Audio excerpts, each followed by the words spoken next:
Welcome to ResponseABLE Parenting, the podcast that shows you how to parent in alignment to your emotions, needs, and goals versus your programming, bad advice, and let's face it, outdated strategies that just don't work. You'll get in the trenches support on nervous system and emotional regulation, critical mindset shifts, stronger communication strategies, and more. In this podcast, you'll gain transformational tools that take you from reacting to every frustration to responding with clarity, regulation, and finally setting the example you desire for your kids. I'm Becky Jennings, your new parenting coach, and this is the ResponseABLE Parenting podcast. Let's get into it. Hello, welcome back. I'm back in the old podcasting seat at the desk. So many tech issues in the other room. It was loud. It just wasn't working. So we're back here. I hope it's okay. If you're just listening, you don't care about my background. But if you're on YouTube, you'll see the old office space that I had. I tried really hard to create a new office space, but honestly, that's just going to come when we actually have a proper space. So for now, we're just going to chat here in this little cozy corner of the house. So I wanted to share about a typical defiant dynamic that happens and these little micro moments that kick us off on this reactive loop, kick us off in this power struggle, and how fast we can escalate and get there. So I was cooking breakfast and my son wanted a big plate. He wanted a big dinner plate for his breakfast. But I had two small plates out and I don't even remember I remember. He had a pancake on one and then he had eggs on the other, but he doesn't like to have his food touch. So we had two little small plates and he wanted a big plate out of nowhere. And we've never used a big plate for breakfast. And subsequently, from this moment, we haven't used a big plate again, but he was dead set on a big plate that morning. He refused to eat. He was so set in his way, I will not eat this breakfast unless it's on a big plate, right? It was just oh my God, this is so annoying. So how I would typically respond is I would have repeated myself, I'm sorry, we have two small plates right now. That's what we have. That's what you're going to have. That's it, right? He would, and which this is how it started. He started to escalate. It started to get bigger and bigger and bigger. And this would create, and typically does create, a lot of anger inside of me. A lot of anger, and at the same time, a lot of old experiences and old storylines are being activated and triggered in my brain. And they're starting to build, and they're starting to build even more anger. And I'm starting to pull in this storyline of my son. He's not listening. He's acting defiant. And this starts to inform, even though it's not true that he's not listening and he's being defiant. On the surface, it looks like that, but something else is brewing under the surface. The more and more we do this work, the more we know that's true. But this storyline, this narrative is starting to flood my system. Right? And I am becoming more reactive as more evidence, quote unquote, evidence is starting to build in my system, right? Then the reactivity comes in the form of a really loud voice, right? I get really loud. I start to dig into my position, right? We are having two small plates, right? We're doing the two small plates. We're not getting a big plate over here. It's just starting to escalate, right? And then it ends in a threat. Well, fine. If you're not going to eat off those two plates, then you're not going to eat at all, right? Eat or don't eat. The plate's not changing. I don't care. How do you think that situation ends? It ends in a huge meltdown from my son. It ends in me maybe negotiating to try to get him to eat maybe one bite. The whole thing is a disaster. And it just started because I felt he wasn't listening. And here's the hack of all parenting hacks. If we can remember this hack, we will change so many of these defiant patterns. Here's the parenting hack. If I feel like this is happening, my son is doing this to me, right? My son is deliberately being defiant. My son is not listening, right? If all those storylines can flood my head, I wonder if his body is doing the same exact thing. He's pulling in past storylines of what I've done or what I've said, and that's building his evidence, and that's building his defiance, and that's building his defensive, right? When we can peel ourselves back from these moments and we can start to look at this all from nervous system regulation, we can start to say, oh my God, their nervous system is responding the exact same way my nervous system is. Yet for some reason, because of how we were raised, because of the hierarchy of the parent versus the child, we, for some reason, completely take out of the equation that our child might also be having a nervous system experience that is mirroring our nervous system experience, right? And when we can do that, we can start to make active, real change. It's 2025 and there is more parenting advice than ever before. Yet we're still confused, stuck, and as a result, fall back into yelling, threatening, and punishing in moments that don't require such harsh reactions. Parenting has evolved, and it's time your parenting strategies do too. Welcome to REWIRE with ResponseABLE Parenting. This is where you get the support you're looking for so you can make fast, positive, and long-term change in your household. Inside this complete parenting system, you'll get a done-for-you roadmap that teaches you how to understand why you get so triggered, how to support both yourself and your child in the heat of the moment so you can react less and respond in a way that connects you versus creates more ruptures. You will quickly create a new nervous system baseline, allowing you to access more regulated and effective communication so that you can set and hold boundaries without meltdowns, reduce power struggle nightmares, and truly dial down the temperature that spikes every day. And if you're like me, you crave instant results and personalized feedback. Now you can join REWIRE Level Up and have 6 months of weekly coaching calls. In these calls, we work together on your specific challenges and we hyperspeed your rewiring process. This means you see faster changes in your home, which means relief sooner. This is your complete program to rewire your parenting brain so that your whole family can finally exhale. Join REWIRE today and start feeling relief as early as tonight. Here's the example. He wants 1 plate. I currently have 2 small plates. I'm telling him he has to stick with the 1 plate. He's lost all of his power in that moment. He has no agency. He has no choice. It's the hierarchy, the adult telling this child what to do. His escalation is his attempt, his best attempt with his 5-year-old little body, his 5-year-old little nervous system, his 5-year-old set of skills. He is doing anything in his capacity to try to have any bit of control over his outcome.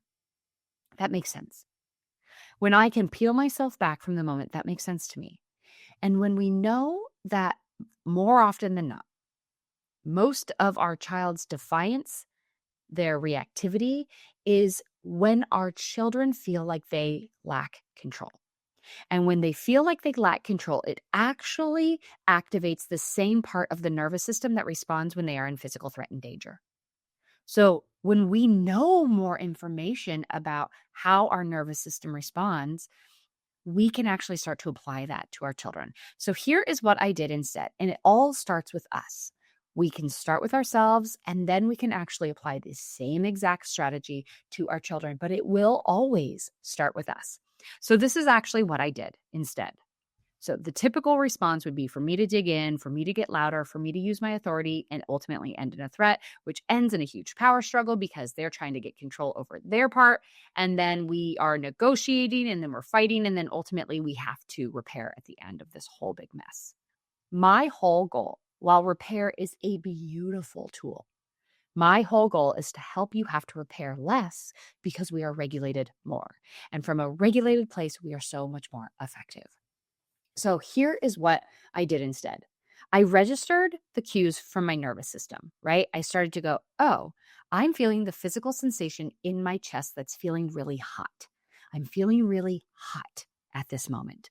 And that hotness is starting to brew into my throat. Like it's feeling like my throat is kind of tense. Almost like, when you're crying so hard and you're trying to hold the cry back and your throat gets really hot. That's one of my nervous system cues to let me know I am moving outside of my window of tolerance. So I registered that. I'm like, oh, okay, I'm heading into the same loop that I have found myself in many a time, right? I'm going there quickly. And then what I do then is I root down.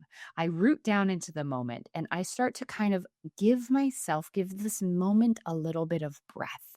In that rooting down process, I'm actually trying to find the root cause of this dysregulation inside of myself. It's not the fact that he wants a plate that is making me so angry. Like, who cares? It's so benign. It's a plate. What it ultimately comes down to is something much different, right? I'm uncovering the need and the storyline when I'm taking this very small, it's like 15 to 20 seconds that I'm taking to be like, okay, what is really going on here in my body?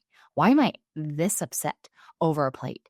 And ultimately, it came down to the fact that I have to clean so much stuff. I don't want another dish to worry about. I don't want to do another thing. I don't want more on this already explosive moment, right? So for me, it was like, I didn't want to add anything more. I didn't want another plate to clean. And the need for cleanliness, the need for structure, that was pulling really hard, right? So then I regulated myself, which is the next step, right? So we've registered what we're doing. We've rooted down in the moment, slowing ourselves down. As we're rooting down, we're regulating and we're finding the true root to the problem. Then I actually take some intentional, slow, regulated breaths. I'm taking my breaths. Maybe I'm squeezing a towel. Maybe I'm going to my safe place in my brain and I'm just feeling a little calm for a little bit. I'm regulating my system because when we can regulate our system and tell our nervous system, hey, this is just an uncomfortable moment. You're not in any threat. You're not in any real danger. You don't need to be in fight or flight. You're good. You got this. Fall back on your system that works, right? We can then get back into our prefrontal cortex because our prefrontal cortex actually goes offline. It is gone when we feel like we are in a threat. That's just biologically how we're wired. When our nervous system is in fight or flight, our prefrontal cortex is gone. It's offline. It's left the chat. Done. So when we can give ourselves the time, and I will say this till I'm blue in the face, 90 seconds is as long as it takes for an emotion to go through your body, to fully feel it through your body. Anytime we stay in the emotion longer, it's because we have attached a story to it that is keeping us stuck in the loop longer, right? So if we can give ourselves 90 seconds, we can still be communicating to our children. They can still be crying at our feet. We can still be doing things at the same time. We can be regulating our body through breath, through movement, through anything that helps us feel better. We can be in our fake made up space in our brain that makes us feel great and safe at the same time and addressing the moment, right? We don't need to evacuate in order to do this. We can be in the moment. That is also a hard thing to do, but with practice, it gets easier and easier. Once we have regulated, we can get back into our problem solving connected brain and we can actually get through this moment. So here's what I actually said to my son. I said, oh, you really want this big plate. Again, I didn't do it in a sing-songy, like, oh, Baba, you really want this plate. I was like, you want this big plate. You're really, really angry, and you're telling me that you are not going to eat unless you have this big plate. He screamed, yes, at my face, right? Not the gentle, like, oh, mom, finally, you get it, right? He's still in his activated space, right? I still am a perceived threat to him. This moment is still a perceived threat to him. I need to get his body, his nervous system back to a sense of felt safety, right? So I came over to him. I looked him in the face and I said, I can see you're really upset. Would you like a hug from me? And he said, yes. He said he would really like a hug. So I give him a hug. He's kind of sitting on the bar stool at the kitchen counter. He's sitting on the bar stool. I give him a hug and I don't let go until he lets go.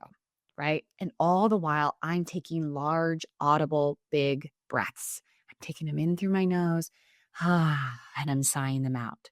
I start to notice that his rhythm of breath starts to match mine. So I know I'm moving in the right direction. I'm moving him to a sense of now we're moving out of that threat and we're moving into felt safety.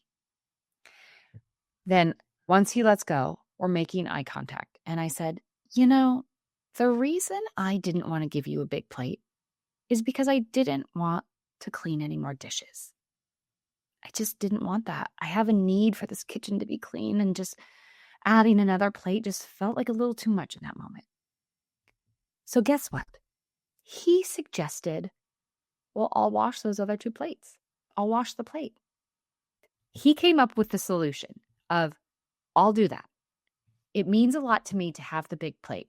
So in order to have the big plate, why don't I take that need of clean and I address that need and I clean those 2 plates? That was a really hard thing to say no to, right? Made sense. So he took the 2 plates over to the sink. We got the little stool out. He washed the plates and he put them in the dishwasher, and then he got his big plate. And we had fun actually washing the dishes together. We like I got soap suds on his nose. Like, it was actually a really connective, fun moment. All because we got to a regulated place where we could communicate. I shared my need. I stated it out loud, so it was no surprise as to why I was feeling the way I felt. He said, the big plate still means a lot to me. I'm willing to go wash the dishes in order to get what I need. And so when we can just peel this back and look at these moments from kind of like a zoomed out lens, first we need to notice that we're in the pattern. And then we need to take the active steps of getting out of the pattern. And we are the only people who can do that. We cannot rely on our children who have underdeveloped child brains with no skills. They don't have tools yet. We don't have tools. We're building these tools as we go, right? That's my whole job, is to bolster your toolkit, right? So from our place of authority, we are the teacher, we are the guide, we are the model, we are what our children need to be able to learn these skills. So we need to take full ownership and responsibility of the breakdown of these moments. This is not their fault. This is our fault. And I'm going to actually say that out loud. It is our fault. But we can do something about that in a big way, because we are thinking, feeling people who can take action in the right direction if it's a priority for us, right? So we take the physical steps of recognizing that a trigger is happening and we're, oh my God, we're back in this loop. I know this. I've been here. We do this all the time. We get in a fight every breakfast. We get in a fight every bedtime. How about I be the adult in the room and I change the pattern? We do this by figuring out what the actual root cause of our dysregulation is. Why are we so triggered about this? What is it about not getting your shoes on in the morning that is making you so angry? What is the true root of it? Not that they're slow. There's something else for us that makes it more triggering for us. There are parents out there that don't care that their child puts slow shoes on, but for some reason, slow shoes is driving you freaking nuts. What is it about that? What is it about brushing their teeth not well that is making you so frustrated? When we can actually do the work and dig in and figure out why we feel the way we feel, then we can actually start to make some changes, right? So then we regulate ourselves. We take the time to do the work to bring our nervous system back into felt safety. We do that, and then we have this whole new set of skills that we can draw upon. I hear from parents every day, every single day, dozens of times in my direct messages, that I'm stuck in a pattern and I know that what I need to do is this, but I can't stop myself. That's because you're still in fight or flight. You can't move to the communication skill or the script or the tool that you know is accessible unless you feel safe. Because if a tiger is chasing you, I know this analogy gets used so much, it's kind of beaten, like it's beaten into bloody pulp at this point. But if a tiger is chasing you, you're not going to pull out your script and say, I'm wondering what step I should take next. That's not going to happen, right? We're going to be running for our lives, and our bodies do not understand the difference between a real threat and a perceived threat, between actual physical danger and discomfort. And we need to retrain our body to understand the difference. And we get to do that as parents. And the more we do that, and the more proactive we are, and the more we model it, and the more we talk about what is going on for us, and we actually model it in real time of a frustrating moment, our children start to do that too, because they learn through absorbing what they see us do. That's how that works. That's just how it goes. So if you want to see active change in your household, if you are stuck in these loops that never end and you're having the same fight you have had every single day over the last year, you have to ask yourself, how much longer am I willing to go over these loops? To do the same fight, to have these same ruptures, to escalate faster and faster, because my brain is actually, I'm practicing the reactivity more and more. I'm not practicing the regulation. I'm practicing the fight. And so my body's getting real good at this fight. And my kid's body's getting real good at this fight. I want to stop that now so that we actually have a better boundaried system. We work together. We are collaborating. We are in this together. And our relationship is stronger because we're recognizing each other's needs faster.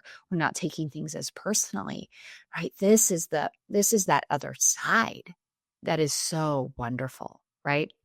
So if this resonated with you, I definitely go into the show notes. There's a whole training that I have over this exact process, and I break it down, like all the neurological steps of like what is actually happening and why this is happening in your body. So if you're like, you love to know the nitty gritty of all of that, go look at that training. And there's opportunities throughout for you to book a call.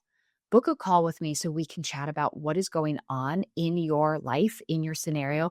We can talk about that and we'll see if what I teach is a right fit for you. This is life-changing, generational changing stuff. This is relationship saving stuff. And if you want to prioritize that in a big way, let's connect, because I can make sure this happens for you quickly. My goal is to have you seeing noticeable change in your family within 4 weeks. That is my goal. And I have had multiple people experience real, like they're like, what is this voodoo magic that is happening in my family right now? Because within 4 weeks, we've had like half the fights we have. That's what I want for you. So if this is interesting, go watch that training and book that call with me. I cannot wait to hear what's going on for you, see how this can be implemented. And that is it for this week. I will see you next week. Thank you for listening to the ResponseABLE Parenting podcast. If you like what you heard, please take a moment to rate, review, and subscribe. If you know someone who would benefit from this podcast, I'd be honored if you'd share this episode with them. Until next time, know that you are enough, you are capable, you've made it through all of your hardest days, and we will keep growing on this parenting journey together. This podcast was produced by Kim Kelty and myself, Becky Jennings, and edited by the Kelty Method, Branding and Podcasting.